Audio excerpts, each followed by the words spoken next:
मी युवराज रघुनाथ पाटील, राहणार नागाव, पोस्ट भारत, तालुका नंदुरबार. तर मी यावर्षी पहिल्याच वर्षी पपई लागवड केली. पपईचा अनुभव कमी होता. मी अनुभवी शेतकऱ्यांच्या मी माहिती घेतली. तर काय द्यायचं, मग त्यांनी जी माहिती दिली तर मी 1.5 महिन्यापर्यंत बुरशीनाशक वगैरे असं ड्रिचिंग केल्या, फवारणी केल्या. नंतर मला प्रिव्हीचे 10-30-30चे प्रोडक्ट काही शेतकऱ्यांनी वापरले. तर मी पण त्याची 10-30-30ची ड्रिचिंग केली. पाऊस चालू असताना मी ड्रिचिंग केली तरी मला फरक चांगला जाणवला. पण पाऊस चालू असताना मला नत्राची गरज नसलेले प्रोडक्ट पाहिजे होते. तर मी 60-40 हा प्रोडक्ट निवडला. विजय पाटील यांच्याशी मी संपर्क साधून की मला नत्र नसलेला प्रोडक्ट पाहिजे. तर त्यांनी 60-40 ड्रिचिंग करा. मग मी 1.5 महिन्यानंतर 60-40ची ड्रिचिंग केली.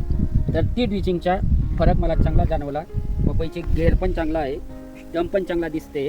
परत मी फवारणी केली ॲम्प्लिफायू आणि कॅल्सिबी. तर ही फवारणी केल्यानंतर याची फ्लॉवरिंग, ग्रीनरी एकदम चांगल्या प्रकारे होत आहे. तर तुम्ही शेतकरी बंधूंना काय सांगा? शेतकरी बंधूंना एक वेळा तुम्ही खात्री करा, अनुभवी शेतकऱ्यांचा अनुभव घ्या आणि एक वेळ वापरून खात्री करा. प्रोडक्ट चांगला आहे.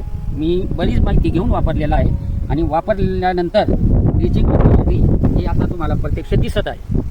एवढं बोलून माझे बोलणं संपवतो.